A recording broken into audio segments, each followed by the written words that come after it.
بسم اللہ الرحمن الرحیم۔ گمنام ہیرو کے معزز ناظرین، السلام علیکم۔ آئیے چلتے ہیں کہانی کی طرف۔ انہوں نے سر ہلایا۔ اچھا تم کہتے ہو تو مانے لیتا ہوں، اس کو دیکھتا ہوں۔ میں نے کہا ڈاکٹر صاحب اسے داخل کر لیں 1-2 دن کے لیے پلیز۔ میری عاجزانہ درخواست کے بعد وہ خاموش ہو گئے۔ انہوں نے ایک وارڈ بوائے کو بلا کے حکم دیا اس مریض کو جنرل وارڈ میں لٹا دو اور اس کے ٹیسٹ وغیرہ کراؤ، اور سلپ بنا کے دیتا ہوں نام کی۔ کیا نام ہے تمہارے دوست کا بھائی؟ میں نے کہا فقیر محمد ولد امیر محمد، عمر 24 سال۔ انہوں نے مسکرا کے پرچی پر نام لکھا اور وارڈ بوائے کو پرچی پکڑا دی۔ رئیس نے جانے سے پہلے میرے طرف دیکھ کر پوچھا یہاں کوئی خطرہ نہیں، تو جا کے آرام سے لیٹ۔ ڈاکٹر صاحب نے کہا یہ خطرے کی کیا بات کی تم نے؟ میں نے کہا دراصل اسے زبردستی پکڑوایا گیا تھا دشمنی میں۔ وہ سوچ کے بولے یہ کرتا کیا ہے؟ میں نے کہا غبارے بیچتا ہے، شام کے وقت وہاں ایک دکان میں کام کرتا ہے، اگر اسے کوئی پوچھتا ہوا آئے تو۔ انہوں نے میرے کندھے پر تھپکی دی۔ ہسپتال میں کوئی نہیں آ سکتا ہے، تم اب بے فکر ہو جاؤ، تمہارا دوست اب میرا مہمان ہے۔ میں نے ان کا تہہ دل سے شکریہ ادا کیا اور سیڑھیاں اتر کے نیچے آیا۔ ابھی میں برآمدے میں ہی تھا کہ شاہ جی کی گاڑی گیٹ سے داخل ہوئی۔ گاڑی کو وہ خود ڈرائیو کر رہا تھا۔ اس کی صورت کے تاثرات بالکل بدلے ہوئے تھے۔ رکشی کی صورت کے تاثرات بالکل بدل گئے تھے۔ اس نے میرے قریب آ کے میرے کان میں سرگوشی کی، اس سے کہہ دو کہ میں بعد میں بات کروں گا رات کو کسی وقت۔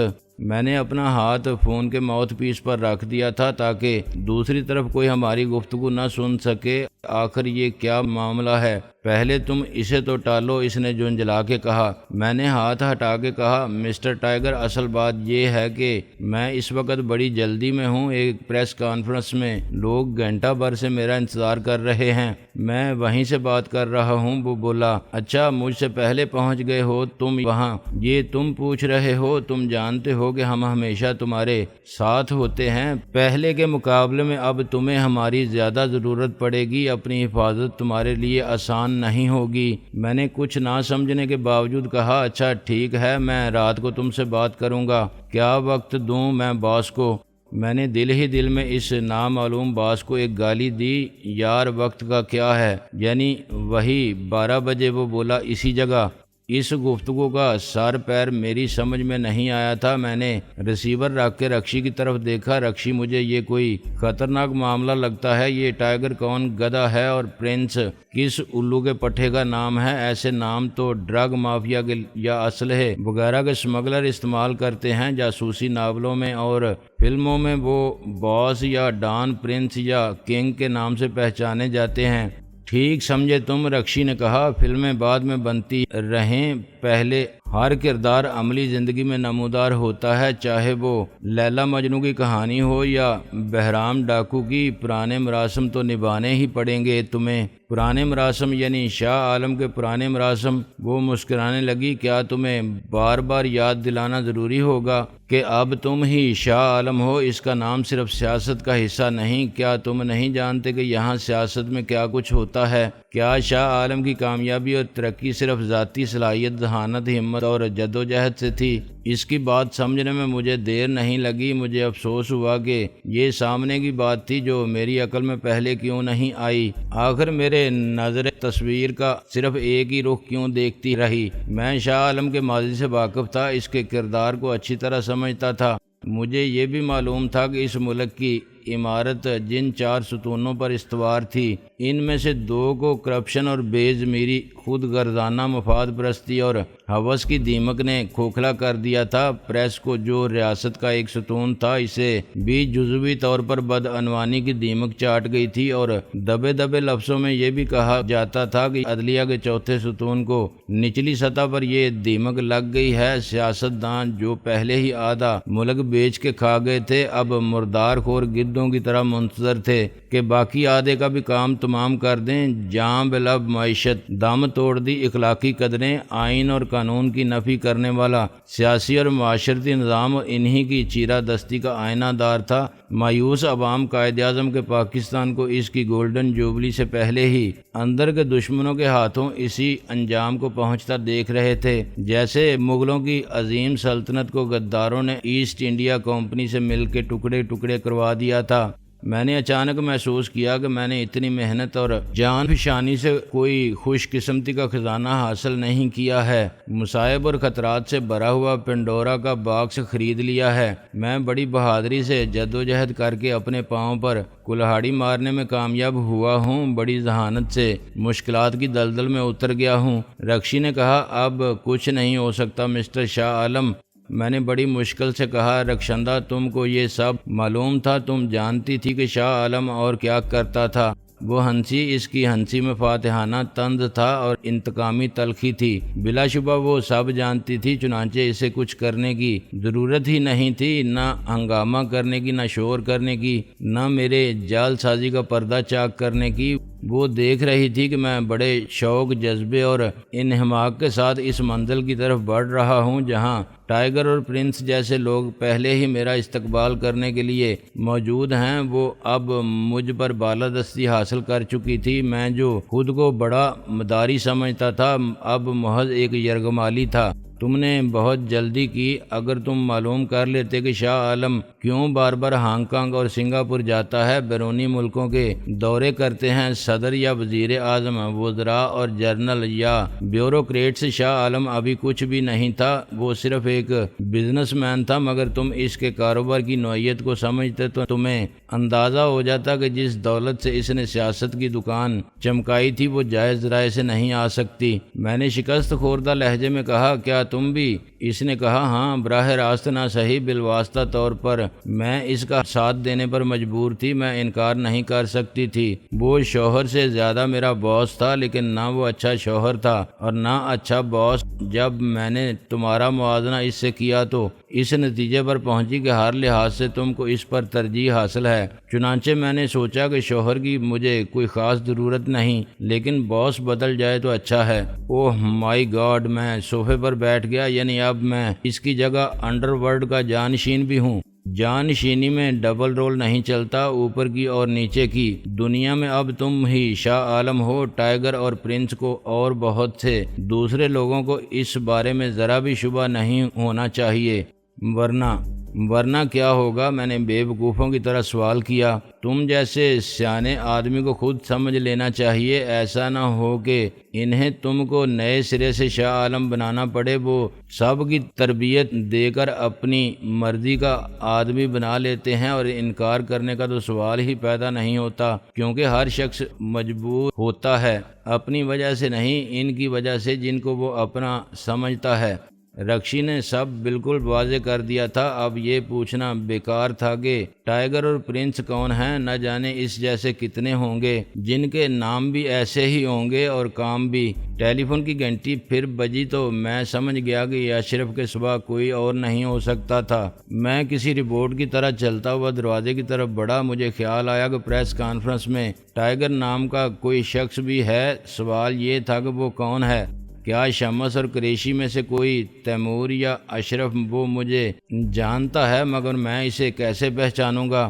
خیال کو کنٹرول کرو، کسی بازگشت کی طرح میرے لاشعور نے مجھے خانہ اعظم کی آواز میں پکارا، اور گاڑی میں بیٹھ جانے کے بعد میں نے آنکھیں بند کر کے خیالات کے انتشار کو ختم کر کے اپنی ساری توجہ ایک خیال پر مرتکز کرنے کی کوشش کی۔ سب سے پہلے مجھے پریس کانفرنس سے نمٹنا ہے، باقی مسائل سے اس کے بعد نپٹا جا سکتا ہے۔ ایک وقت میں ایک مسئلہ یکسوئی مانگتا ہے۔ موبائل کی گھنٹی بہت دیر بجنے کے بعد خاموش ہو گئی تھی۔ اب میں نے اشرف سے رابطہ کیا۔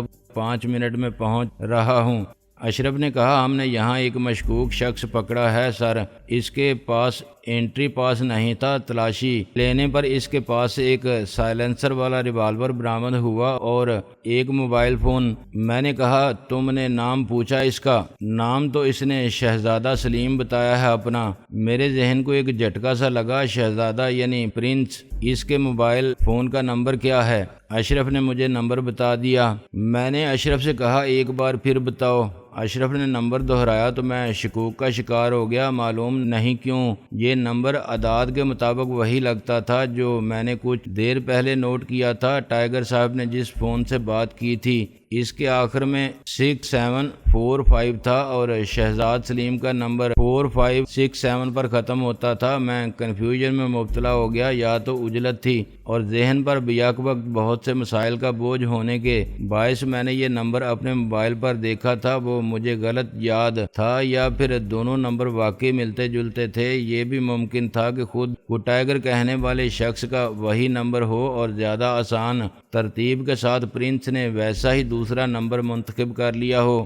کیا پتہ باقی سب کے فون نمبر جن سے میں ابھی تک متعارف نہیں تھا انہی 4 اعداد کا مرکب ہوں۔ مجھے ایسا محسوس ہوتا تھا جیسے میں نے بڑی ہمت اور ہوشیاری سے کسی اچانک سامنے آ جانے والے بھیڑیے کا خاتمہ کر کے سکون کا سانس بھی نہیں لیا تھا کہ چیتے نے مجھے اپنی موجودگی کا احساس دلا دیا، جو عیاری، خونخواری اور برق رفتاری میں شیر سمیت سارے درندوں سے زیادہ خطرناک ہوتا ہے۔ میرا وقتی احساس تحفظ رخصت ہو گیا تھا اور مجھے نئی فکروں نے گھیر لیا تھا۔ سیاست کے شعبدہ باز میرے نزدیک صرف مداری تھے جو اپنا کھیل دکھا کے ہمیشہ سے سادہ لو عوام کو بیوقوف بناتے آئے تھے۔ چرچل نے کہا تھا کہ کامیاب سیاستداں وہ ہے جو پورے اعتماد اور یقین کے ساتھ مجمع عام میں اپنے دلائل اور خطابت کے کمال سے یہ کہہ سکے کہ کیا ہوگا، اور جب وہ نہ ہو تو زیادہ بہتر دلائل اور خباثت کے اس کمال سے اسی مجمع کو قائل کر دے کہ ایسا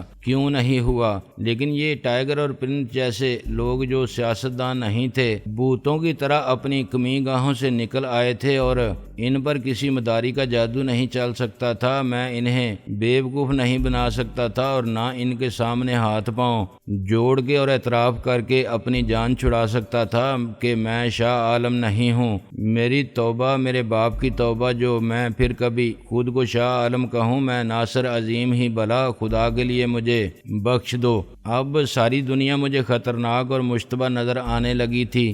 صورت سے کون بتا سکتا ہے کہ جو شریف آدمی ہے وہ کسی ڈرگ مافیا کا یا اسلحہ اور کرنسی کے اسمگلر کا ایجنٹ ہے۔ میں نے اپنے نئے ڈرائیور اور باڈی گارڈ کو غور سے دیکھا۔ ان کی صورتوں کے نقوش میں سختی اور صفاقی صاف محسوس ہوتی تھی۔ کوئی گن مین یا سیکورٹی گارڈ بھی تو ان کا ایجنٹ ہو سکتا ہے، اور کیا پتہ اشرف بھی ان کا اعلی کار ہو اور اس نے موقع سے فائدہ اٹھاتے ہوئے میری حفاظت کے لیے نہیں نگرانی کے لیے خاص بندے لگا دیے ہوں۔ میں نے کہا ڈرائیور صاحب۔ اس نے مونچھیں ہلا کے اپنی عاجزانہ مسکراہٹ کو نمایاں کیا۔ سر جی ہم کہاں سے صاحب ہو گئے؟ میں نے اس کی مونچھوں کے اصل ہونے یا نہ ہونے کے بارے میں سوال مناسب نہیں سمجھا۔ نام کیا ہے تمہارا؟ نام جی، اس نے یوں کہا جیسے کسی نے پہلی بار اس سے نام پوچھا ہو۔ اماں تو اللہ اسے جنت نصیب فرمائے شہزادہ بولتی تھی۔ شہزادہ تم ہی؟ میں اچھل پڑا۔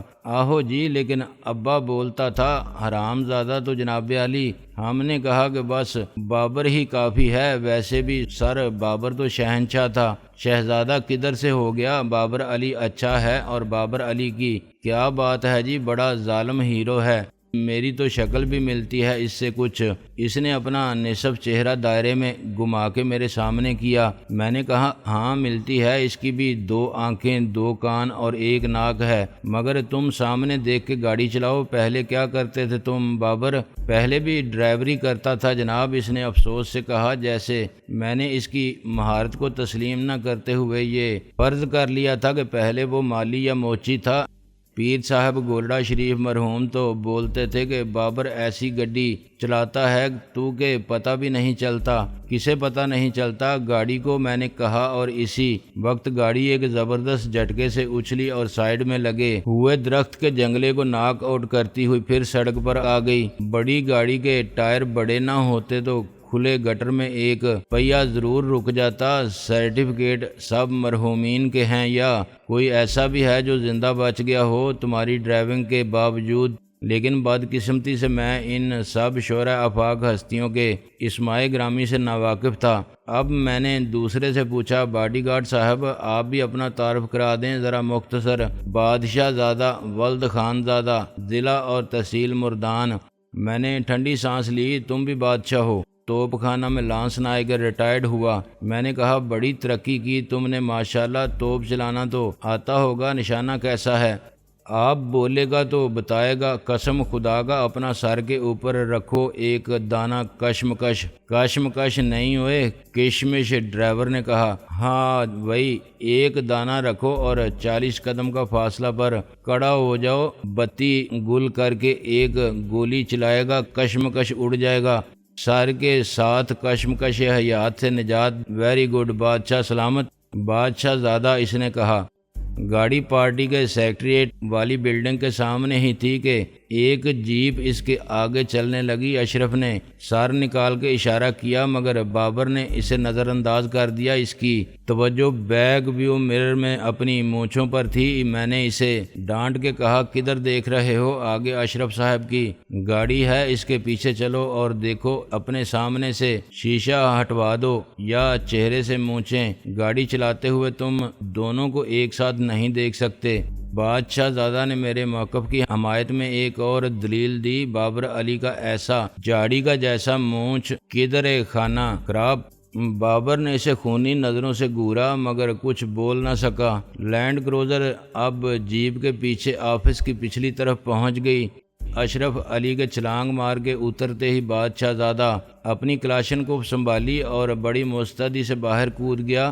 اس وقت لینڈ کروزر بھی رینگ رہی تھی مگر اس کی بدقسمتی کہ میری طرف لپکنے والے ایک فوٹوگرافر سے ٹکرا گیا۔ فوٹوگرافر تو کیمرے سمیت گرا مگر میرے محافظ کو بھی غالباً اس کی اپنی کلاشن کو لگنے سے ناک پر چوٹ آئی۔ فوٹوگرافر دوسروں سے زیادہ ہوشیار تھا۔ اس نے سامنے والے دروازے پر مجمع عام دیکھ کر یہ نظریہ قائم کیا ہوگا کہ حفاظتی عملہ مجھے پیچھے سے لے جائے گا۔ نظریہ درست تھا مگر محافظ سے تصادم اور اس کے نتیجے میں کیمرہ ٹوٹ جانے سے اس کی ساری ہوشیاری دھری رہ گئی۔ ان کی لڑائی خاصی دلچسپ تھی مگر مجھے اشرف نے کھینچ لیا۔ آپ بھی کمال کرتے ہیں سر، میں نے ہنس کے کہا۔ یار مجھے عمران خان اور گواسکر یاد آ گئے تھے۔ اشرف کو یہ تشویش لاحق ہونے لگی تھی کہ میں پریس کانفرنس میں بھی ایسی ہی بے سروپا گفتگو کی تو کل کی سرخی کتنی نشہ آور ہوں گی، اس کا یہ شک فطری سی بات تھی۔ میں نے گڑھے کی طرف نہیں دیکھا اور گڑھا دیکھ کے شاہ عالم پیتا تھا مگر پبلک میں اپنی زاہد اور پرہیزگاری کے دعوے کی نفی اپنے رویے سے نہیں کرتا تھا۔ ویسے تو صورتحال بالکل کنٹرول میں ہے، بس آپ خود کو کنٹرول کریں۔ میں نے کہا اشرف جہانگیر کہاں ہے؟ وہ چونکا۔ جہانگیر وہ کون ہے؟ بھائی وہ شہزادہ سلیم۔ میں نے کہا تم نے تاریخ نہیں پڑھی؟ شاید یہی شہزادہ سلیم بعد میں جہانگیر کے نام سے تخت نشین ہوا تھا، وہ ہم نے باندھ کے ڈال دیا ہے ابھی تو ایک طرف۔ میں نے کہا شہنشاہ بابر اور ایک بادشاہ سلامت میرے ساتھ تھے، کیا زمانہ آ گیا ہے اشرف علی، ایک پرنس مجھے 2 بار فون کر چکا ہے، آخر یہ سب شاہی خاندان میرے پیچھے کیوں پڑ گیا ہے؟ اور ہاں ایک چیتے نے بھی پریشان کر رکھا ہے، مجھے موبائل فون نمبر پر کال کرتا ہے۔ اشرف حواس باختہ نظر آنے لگا۔ سر میرا خیال ہے آپ ٹھنڈے پانی سے منہ دھو لیں اور ایک کپ کافی پی لیں، اس سے کافی فرق پڑے گا۔ میں نے کہا تم میری فکر مت کرو۔ نہیں سر، آپ کا اس حالت میں پریس کے سامنے جانا، میں نے اپنے آپ کو دیکھا، کیا ہوا ہے آخر مجھے؟ کیا میں نے لنگی پر زنانہ فراق پہن رکھی ہے یا یہ چارلی چپلن کا سوٹ لگتا ہے؟ میرا مطلب تھا آپ پر کچھ نشے کا اثر ہے۔ میں نے ایک کہا اور اس کے کندھے پر ہاتھ مارا۔ میں ٹھیک ہوں یار اشرف، شراب کو میں نے ہاتھ تو کیا پاؤں سے بھی ٹھوکر تک نہیں لگاتا، مجھے تو لسی پی کے بھی نشہ ہو جاتا ہے، دراصل کچھ نیند کی گولیاں۔ اس نے گھبرا کے کہا آپ نے نیند کی گولیاں کھا لی؟ اوف! میں نے اسے ڈانٹ کے کہا بیوقوف، جملہ پورا سنو۔ نیند کی گولیاں کھا لی تھی شبنم نے وہیں بیٹھے بیٹھے، اس کی وجہ سے کچھ دیر ہو گئی اس کی وفات۔ وہ اچھل پڑا۔ وفات یعنی وہ مر گئی آپ کے گھر میں؟ اشرف، میں نے سر پکڑ کے کہا، پھر آدھے جملے پر اچھلے، میں تم کو اوپر چھت تک اچھال دوں گا۔ اس کی وفات ہو جاتی تو مصیبت آ جاتی۔ میں نے بلا لیا ڈاکٹر فاروقی کو بروقت۔ اب چلو۔ مرکزی کانفرنس ہال میں جہاں میں اپنے مزار کی تعمیر کے مسئلے پر کمیشن کے اجلاس میں شرکت کر چکا تھا، بڑی بد نظمی تھی۔ آگے والی کرسیوں کو سینئر صحافیوں اور خواتین کے لیے مخصوص کرنے کی کوشش ناکام ہو گئی تھی۔ ان پر فوٹوگرافر چڑھ گئے تھے اور ان کی ٹانگوں میں سے رپورٹروں نے لمبے لمبے ڈنڈوں والے مائک آگے نکال لیے تھے۔ میرے اندر آتے ہی ہڑبونگ میں تو کچھ فوٹوگرافر فلیش چمکانے کی کوشش میں میز پر گرے تو کچھ رپورٹروں کے مائک کرسیوں پر براجمان صحافیوں کے سر پر لگے۔ باہر سے کچھ لوگ سگریٹ کے ٹوٹے بجھاتے اندر لپکے۔ معاملہ عام لوگوں کا ہوتا تو پارٹی کے سیکیورٹی گارڈ جو FAF فاتح عالم فورس کہلاتے تھے سب کو پکڑ دکڑ کے یا ڈنڈے مار کے کنٹرول کر لیتے، مگر صحافی برادری کے ساتھ ناشائستہ سلوک بھی اپنی درگت بنوانے کے مترادف ہوتا۔ شمس اور قریشی بڑی کوشش سے وہ دو خاتون صحافیوں کے ساتھ بیٹھنے میں کامیاب ہو گئے تھے۔ اشرف نے میرے لیے راستہ بنایا مگر میری کرسی خالی نہیں تھی۔ اس پر محترم و مکرم ابو بکر آزاد صاحب بڑی شان سے تشریف فرما تھے۔ اشرف انہیں اٹھانے کے لیے آگے بڑھا ہی تھا کہ میں نے اسے روک دیا اور ان سے مصافحہ کیا۔ میرے لیے دوسری کرسی لے آؤ، میں نے کہا۔